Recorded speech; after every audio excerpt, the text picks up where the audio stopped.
Here we are, Real Recovery Talk. I am your host, Tom Conrad. In today's episode, we have Benjamin B. What's up, everybody?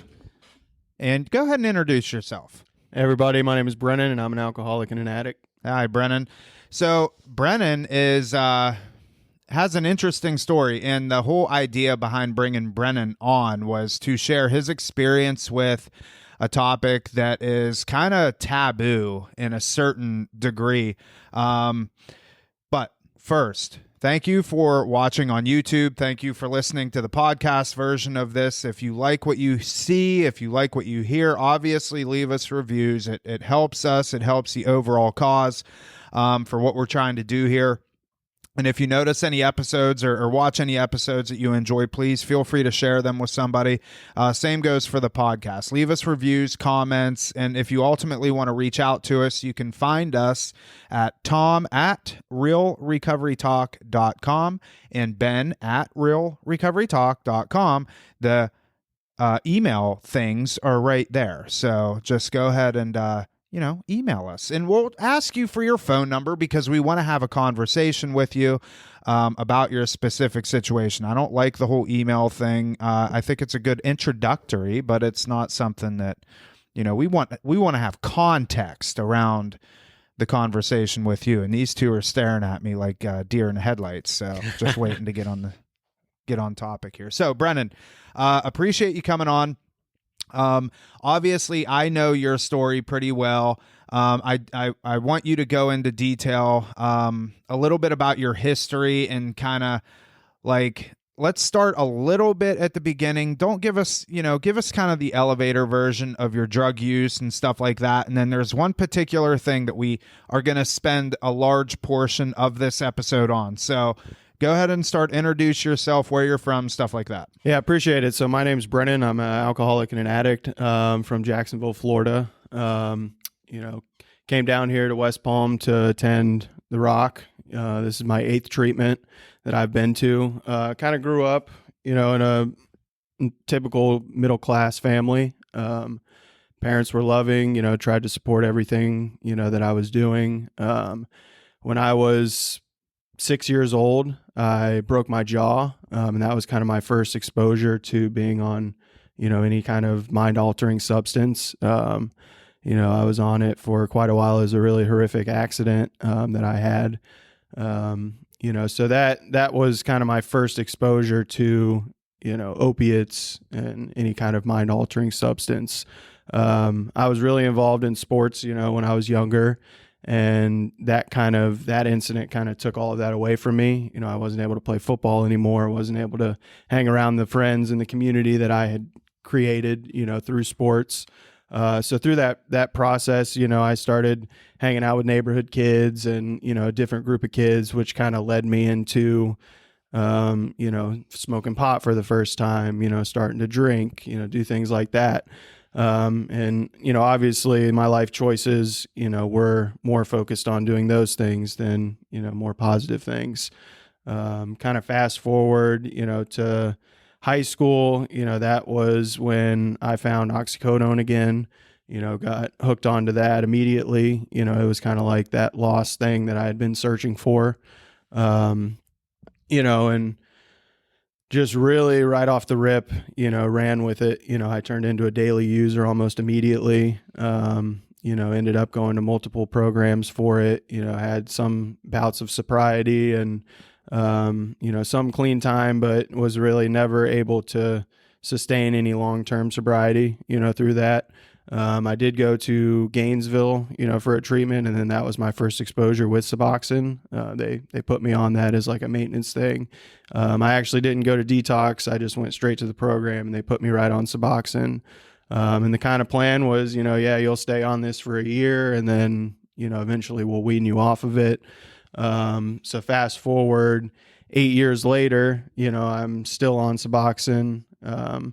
At this point, I had accrued 3.5 years of sobriety, but through, using Suboxone and whatnot, but ended up relapsing again and kind of using using Suboxone to my benefit, selling it if I needed money, or, using it to avoid going through withdrawals, things like that. And really, at the end of it, I really wanted to come off of it. It was something that I felt was a huge detriment to me trying to get clean. I was using the same behaviors, with the Suboxone as I was with the drug use. We can get more into that, but luckily, I came into contact with you guys. The doctor that I was seeing in Jacksonville, was really pushing it. This could be a lifetime thing. You may need to be on Suboxone for the rest of your life. When I would relapse, he would say, "Oh, we need to up the dose. It's not working." The typical things of, pushing that thing. And, I'm just super grateful that I was able to find you guys, the abstinence-based program, and, come down here. And, honestly, the change that I feel today is different than, anything I've experienced. So there's obviously a lot there, and those of you that have listened to us for any length of time, you pretty much know where Ben and I stand on the whole Suboxone thing. Again, it's not something that, I don't throw stones at it too much, but I'm not a fan of it. I think there's a time and place for it, and in your specific situation, I did not see any time or place or necessity for it. Ben, give us some of your initial thoughts on this. Yeah, there's a lot there to unpack. Brennan's and my story is very similar. I was on Suboxone and methadone for several years. I did both at some point, but some of the stuff that Brennan touched on, I'll get to in 1 second. Like Tom said, I just want to make it clear, I don't throw stones either, and I want to reiterate what Tom said. There is a time and place for it, and we were talking a little before. I think Brennan has an opinion on that too as well.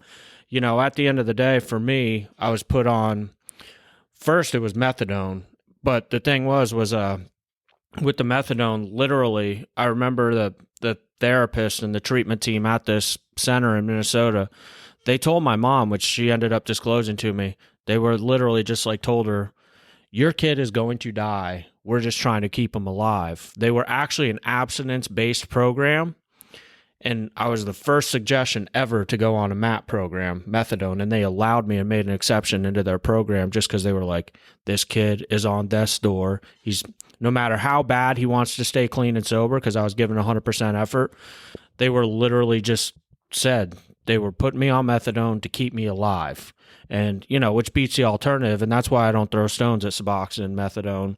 If the goal is to keep somebody alive until that day comes, it kind of sounds, I don't want to make assumptions, but Brennan and I have spoke before, you get to that point where cognitively you're just not functioning the same. There's not much progression into recovery when you're on Suboxone, in my experience. I know there's people out there that have been on it for years. You mentioned a second ago, the doctor said you might have to be on it the rest of your life, and for me, that looked like it might be the case, but then the day came when I was just like, this sucks, because you're still chasing the Suboxone. You got to worry about when you're going to take it. If you run out of it, you're going to get sick. And all the behaviors were still the same, because cognitively, my executive function just never improved because I still had an opioid in my body. So what I think, I want to talk about this for a second, the kind of seeing the end in sight, and this isn't even just specific to addiction. I know many people that, get prescribed blood pressure medications and just buy into the idea that you need to be on blood pressure meds for the rest of your life. Or you get prescribed an antidepressant. And, a lot of times the common thing that is said is, just take these and you'll be on them for the foreseeable future, possibly the rest of your life. But that's kind of just how life is. And what that ultimately does is it puts somebody in the mindset of, oh, well, yeah, I can just take this pill. I mean, it does make me feel good. I can take this Suboxone. I'm not going to go back to heroin. And it removes any sort of effort that needs to be had from that particular person. And I think where Suboxone could be a useful thing, well, when it is a useful thing is, hey, listen, you're coming into detox. We're going to give you this for the next 7 to 10, maybe 14 days. We're going to make your detox very comfortable, but just know after 2 weeks, you're going to have about 24 hours free and clear of Suboxone before you go on to your next level of care. So somebody like myself or you, I wasn't an opiate addict, but you see the end in sight. Okay, this is a 2-week deal. So I would want to unpack a little bit about kind of what because you detoxed off of Suboxone. I mean, really, you were on it for 8 years, and it's kind of like, I remember talking to the detox. I'm like, well, he's going to detox off Suboxone. So you're going to detox him off of Suboxone with Suboxone. So that in and of itself, I mean, is kind of counterintuitive, and it really grinds my gears. And obviously, we've had some sort of correspondence for the past year and a half, I think. And to see somebody that is 30 years old under the illusion that this might be a lifelong thing is it's asinine, and I personally think whoever this doctor was, is it malpractice? I personally, on a personal level, think that it is, because it's preventing you from actually thriving. So anyways, I'm off my soapbox. Talk a little bit about the detox process and what that was like whenever, you're detoxing off of Suboxone with Suboxone. Yeah, if I could just start out, kind of by touching on, when I had those 3 years, and I was on Suboxone, that was always something that was kind of looming in the back of my head, is at some point I'm going to have to come off of this. You know what I mean? I'm going to have to either go to detox, try to do it at home, so there was always kind of this underlying fear of, I'm going to go through withdrawal, and I know how that feels. It is not fun, so it was just a very fearful experience, so that kind of pushed me. Well, yeah, maybe I do need to be on this the rest of my life if I need to stay sober, and that's something that, I think it is a disservice, excuse me, to, someone who's trying to recover, because you can't fully go all in, and, if I could just touch on, you kind of talked about other medications and things like that. When I was at that place, they wanted to throw me on antidepressants. I never had any diagnosis of anything, but they thought, I needed to be on that. In my opinion, I'm not on antidepressants today. That was just a result of my drug use, and that, that's something that happens, and that's something that I really appreciate The Rock for doing, is well, let's clear you off of all substances, get you completely abstinent, and then just kind of see, if you truly do need that, and there are some instances where people need that. In my case, people were just throwing stuff at me to see what sticks, Go ahead. I want to hit home that point. Yeah, we're advocates here for having, to the best of our ability, a zero baseline with people on medications, because we kind of jokingly talk about the detox starter pack. Same thing happens at the Suboxone and methadone offices. They want to put you on an antidepressant, but if you still have an opioid in your system, for instance, it could be a result of that opioid in your system. Absolutely, we are advocates for medications when needed, but we don't want somebody coming in here that was just prescribed because they're sick and detox, and then leave them on it forever, because organically they might not need to be on anything. Are there cases where people do have genuine mental health disorders and comorbidity? Sure. And if you need an antidepressant, you need something for your bipolar disorder, a mood stabilizer, whatever the case, we're all about it. But that zero baseline is so important. I can't tell you how many times people get here and they show up with a bag of 15 medications, and literally each medication is counteracting the side effects of another one. And you sit down with the doctor and you just don't even know, what is this cocktail of 15 medications doing? I'm not exaggerating either. I've seen people show up with 25 medications, and you're like, no wonder this person feels like crap. You give me 25 different versions of an antidepressant, and I'm probably not going to feel good. I have so much crap in my body, so that zero baseline is important. And I want to touch on, too, real quick. I love that we're doing this episode, because everything that Brennan is saying has also been my experience. Now, I know there's different experiences out there, but everything that he said has run in line with my opinion based off of my experience as well. And I want to touch on it just out of curiosity. When was the first time you ever heard about Suboxone? It was definitely, I was probably 25, it was before I went to Gainesville. It was on the street, it was something that, hey, you could take this. If you can't find what you really want, you can take this and it won't make you sick. It's so, dude, I was predicting you were going to say that. That's why I asked that question. I wanted to point out, I think it was about 2008, 2009 or so when Suboxone, to my knowledge, first came out. I haven't actually researched when it was manufactured and sold, but I came across it in 2008, 2009 on the street, and someone told me, hey, man, I got this pill. Because in my head, I wanted to get off heroin at the time. And someone's like, I got this little orange octagon pill here, or whatever they are, hexagons back in the day. Now they're film, but, they're like, oh, there's no withdrawals, nothing. And I tried taking them off the street. They had value. They still have street value today. But I just think it's ironic that the first place we get them from is off the street. That should say something right there. And since that time, I want to build on that. Like, it's been 15 years or so that we're starting to get a good case study. There's been a lot of people on Suboxone at this point. When it was new, they didn't know. Sure, it's being encouraged by the doctors, like you were saying. But one thing I want to share is the number of pre-admission screens we do, which is the phone call where we find out people's drug history, et cetera, and we ask about Suboxone and their use, Subutex, Suboxone, any buprenorphine type medications, methadone. I can't tell you how many pre-screen admissions we do now where people are coming on and saying that Suboxone is either their drug of choice or played a major role in their addiction. Like, again, not throwing stones at it, but 15 years later, we're beginning to see a lot of people where they claim that their drug of choice and that the thing causing a problem in their life is Suboxone. It's extremely unfortunate because I want to talk a little bit about your quality of life when being on it, because I think a lot of times, and you're a very good example of this, when people get to that point where they think that, yeah, I'm just going to be on this.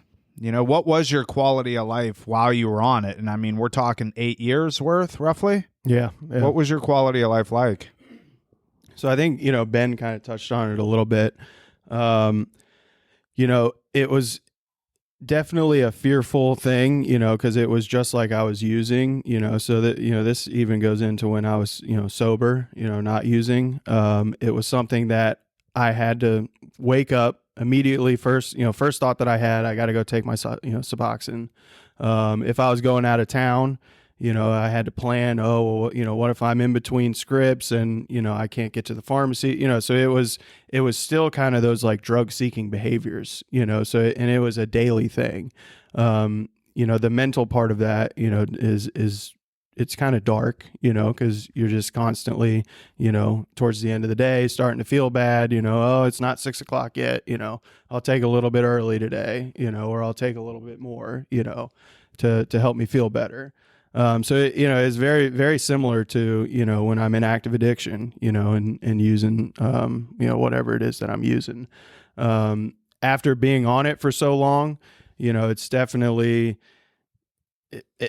in my opinion, it kind of blocked my senses, my feelings, wasn't feeling things like I am today. Just the outside world around me was just kind of dull and, darkened. My wife would say, that I kind of just had this flatline personality, not real high highs, not real low lows, so it was just kind of really numbing, you know what I mean? Would you have like any sort of input on looking back at your experience of being on Suboxone for so long? Obviously now I think you know that, I mean, it served its purpose, I guess, because now you're here. But what does an ideal person look like that should do Suboxone on, say, a regular basis, or do like a Suboxone maintenance type program? Yeah, I mean, I'm not totally against it either. I'm not here to say that, no one should be on Suboxone or no one should ever, be prescribed it. There are cases, I think that it can be beneficial. We talked about being in detox. It's a great tool to use in detox to help people come off of, heroin or oxy or, any type of opiate that they're going on. I think there's very severe cases, where someone just can't stay sober. They just continue to relapse, and that was in my case. I couldn't put it down. I couldn't, give it up, so it did allow me to kind of put together some sort of clean time, in the beginning. So I think in that sense, it can be beneficial, but as far as like long-term maintenance, I think that needs to be reserved for, your 70-year-old person who, has heart disease and, they don't really have much time left. For someone in their 30s who's relatively healthy, yeah, it can serve a purpose in the beginning, but, as far as being on it long term and, the maintenance part of it, I don't personally agree with that. I think the age group matters a lot, and you were just basically touching on that, but to hit home the point, like you are 30? 31. 31? Like there's plenty of time for your brain to kick back into gear, and one of the sad things that I see is we've seen stories of an 18-year-old gets into oxycodone or something for like 3 to 6 months, and the doctor puts them on Suboxone, and literally they're more addicted to the Suboxone than they ever were, even the oxycodone or the like. It's one of them things where I'm a proponent too, like of how long has somebody been doing it, and just real quick too, I want to touch on this. We're sharing our experience to put in more numbers as well. I just had a personal friend 2 weeks ago give me a call, basically asking me for guidance, help, mentorship. He's been on Suboxone, I think he said 11 years. And he was real down in the dumps, saying he's been trying to stop for years. His quality of life is terrible. He hates his job. He's just grinding day to day and has been doing this for years. No purpose, has no friends, and he was telling me like the number one factor he believed to that was being on Suboxone. And then just this past weekend, Labor Day weekend, I was up in the Villages in Florida. A family member approached me. He's probably in his 60s or so, but been on Suboxone 10 years and told me he wants help and suggestions with getting off of it. So I had the opportunity to talk to him, and some of what he told me was his wife hands him his dose every day. She keeps it hidden from him because he told me, he's like, I want to take more some days. And he was also as well saying his quality of life. So going back to my point of like, we're starting to get numbers of people and cases and a case study together, like we're beginning to see this more and more. People are really stuck on this stuff, and it's leading to poor quality of life. It's sad. It really is. And if I could just touch on one point, towards the end, before I came here, I was using and taking Suboxone at the same time, and that was something that I brought up to this doctor. I was like, look, I was using, even more than I typically would, because the Suboxone has the, what is it? It's like the blocker. Yeah. Oh, naloxone. The naloxone, yeah. So, and able to get the desired effect that I wanted, I was having to use double the dose that I normally would, and that was putting me at extreme risk for, overdose. I'm lucky that didn't happen. It was also something that I knew I could always fall back on in my active addiction, to not have to go through withdrawal, so it was kind of like, a fallback plan, if you will, that, okay, Yeah. well, I can use, and then if I don't, if I can't get what I want, I can always just take my Suboxone. It's interesting as we sit here, I literally didn't even need to be on this podcast, and probably every point that I have from my experience is the same as his experience. Legit. Well, that's why I thought it was going to be beneficial to have both of you on. I mean, it makes total sense that I can't relate to any of this. Honestly, I have no idea. Like, I mean, I know what you've gone through, but just from other people's experiences, more Ben's than anybody. I'm curious. What was the max dose you were ever prescribed? I think at one point I was on 24 milligrams. Yeah. Dude, see, the same story, 24 milligrams. And I was going to ask this earlier, but being on 24 milligrams, I remember for me, it was take 16 in the morning and 8 in the evening. And there was a point where like I tapered down on it. And I remember like I would only have the 8 in the morning is what the doctor told me to do. I'd be sick in the middle of the night. I'd wake up 2 a.m. like, holy crap, I need morning to get here so I can have it. So she told me to, cut it in half, take 4 in the morning, 4 in the evening. But literally, like you were saying, that those same patterns of addiction, man, like how often did I wake up when I was just doing heroin?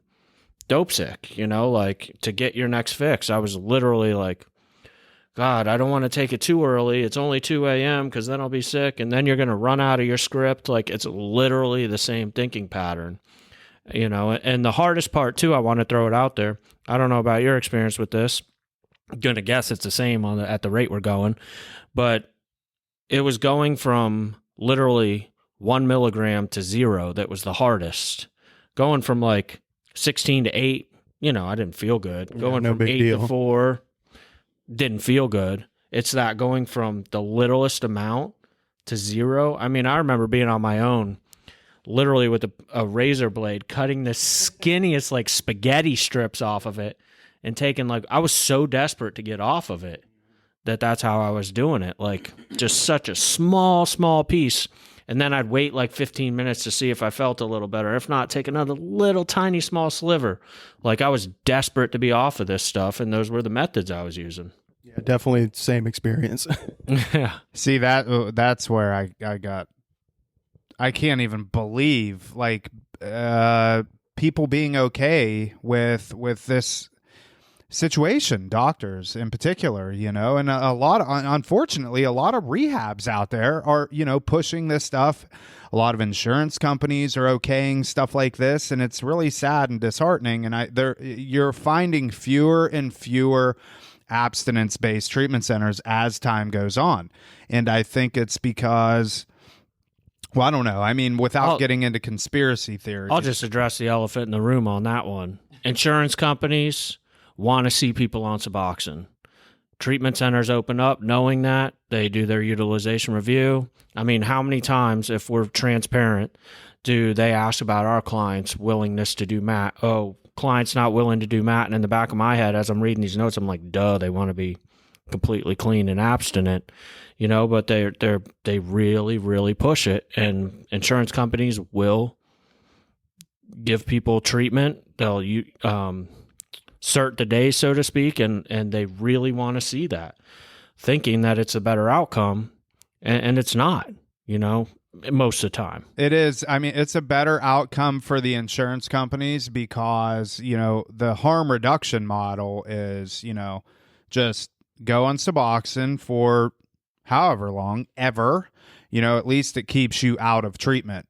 Versus an abstinence-based model from the insurance perspective, they look at that as, you're a lot less likely to be successful. Therefore, you're probably going to end up back in treatment in 3 to 6 months, and it's just kind of like that revolving door. So I don't know. I mean, it's it comes down and boils down to a personal thing, as, Brennan, I mean, obviously knowing what you know now, I would like to think you wished that you would have gone down this road, years ago, and it would have saved you a lot of heartache, a lot of just misery. And that is really, I think, the biggest message out of this episode is, you got to give abstinence-based a shot unless you're, and I'm even reluctant to put any sort of criteria where Suboxone maintenance is okay, because I don't care if you're 70 knocking on death's door. I remember we had one guy he was an older guy, and you didn't see any hope, but he was used to this lifestyle. And I think what he was missing really was a community of people that I think the stronger that the community of people that you have around you, there is nothing that you can't do. whether you're 70 knocking on death's door or 31 been on it for the past, 5-8 years or whatever. We were just talking about the insurance stuff a second ago. I'd like to tie that into the therapy as well and get your take on this. In my opinion, because you were talking about like you feel now, you were talking about a dark cloud over you earlier, cognitively speaking. In my opinion, like at Rock, for instance, these abstinent-based programs, we have to prove what's called medical necessity. Our therapists have to make sure you're doing really good therapy because they have to report that to an insurance company, what they're working on specifically therapeutically, where if it's a MAP-based program, really, as long as they put in there, adjusting client's dose to Suboxone still. Oh, okay, we'll give them more time because they're still trying to figure out the dose. Where with us, we really got to fight the insurance companies and be doing really good therapy. So what I want to ask you is, do you feel like, you had mentioned you've been to treatment 8 times, do you feel like the quality of the therapy that you're doing, as far as for yourself, able to share, able to feel those feelings, is it better than what you were able to do when you were on Suboxone? Yeah, 100%. You're out of the camera. I would definitely, agree with that. As I was saying, it when I was on Suboxone, it really, kind of dulled my senses, to an extreme degree. The work that I've been doing while I'm here, I've been doing the EMDR, with Maya, just really trying to tap into, that early childhood trauma, things like that. And, I find myself listening to music and, just bawling out of nowhere, and that I haven't done that, since I was a child, so it's definitely a new feeling, that I'm kind of still trying to work through, is what are all these emotions, how do I process them? What do I do with them? Cause it's new, I've been dull for so long and just kind of checked out, just kind of going through the motions, so it's definitely a new experience, something that I haven't gone through in a long time. And I'll say this, like we do, as we get sober, feel all our feelings better. And in the beginning, things generally aren't very good. Like you're first getting sober, the situation was probably bad from a outside material perspective, so to speak. But keep in mind, over the course of time, while in the beginning you're feeling these negative emotions better, the sadness, the depression, etc., like the more recovery capital you gain, the more often you're going to start to feel those good emotions even stronger. Because you were talking about being numb. So you don't feel the bads as bad. You don't feel the goods as good. But like at some point, and I think this is a real benefit to the abstinence side, like if you work a program, if you've done good therapy and work through all that stuff, you're going to get some really good feelings that you didn't have before. And those become greater than the negative feelings, So essentially, while maybe Suboxone kept you from feeling extreme low lows, which for me, sometimes it didn't, to be honest with you. I still had extreme low lows, but I was completely missing out on those good feelings too. And if we're not living for the good feelings, what the hell are we living for? Yeah, I can definitely touch on that, because when I had that period of sobriety that I was on Suboxone, working out and fitness was a huge part of, kind of my recovery program. As it is today, still, going to the gym, doing things like that. And just the satisfaction and, the endorphins and everything that I get from working out today is night and day difference from, when I was on Suboxone. I can feel, good after I do a workout. I still did before, but it's just on another level now, that there's actual real joy in what I'm doing today. All right, so for the sake of time, we got to wrap this up. Give us kind of some insight into like what, say a family member or a loved one or something has somebody like you that, they're struggling with this same situation. What would be some tangible like takeaways that they could take? And like, what are some things that they can implement today to kind of help the process? With Suboxone, dealing with Suboxone. Yeah, just addiction in general. A lot of our listeners, as you know, are families and loved ones that have somebody in their life, another Brennan, that they're trying to help, or So whether for themselves or for their loved one, like what are some, just getting them help, getting them clean, stuff like that. Yeah. Definitely for the family members, I would say, my wife, Alexandra, I love you. She started to go to, she's going to freak out about that. She's a good girl. She is. She started going to Al-Anon, which has helped her a lot. I'm super proud of her for doing that. Really getting out of her comfort zone, just being in, you talked about community, just being in a group of people that kind of understand what she's going through. She has a great support group in our church and, wonderful friends and things like that. But really being able to connect to people who, have a shared experience and can kind of relate to you on a personal level. Like, yeah, I know exactly what you're going through, so for the family members, I would say that would be a huge first step, reach out. She got in contact with you, like you said, a year before I even came here, and kind of started listening to the podcast, educating herself more on, what is addiction? How do we fix this? What's something that I can do to help my loved one? So I think just getting as many resources and, being as knowledgeable as you can about addiction, is a great first start. For people in addiction, I would say, just try to get yourself to a meeting, try to get yourself into some sort of program. It was the hardest decision of my life, but it's been the best decision, I've definitely made. Perfect. Ben, any final thoughts? No, I could go all day, man. It's been a real pleasure talking with Brennan. We've been talking about doing this with him for a while now. Yeah, I'm glad we got to do it.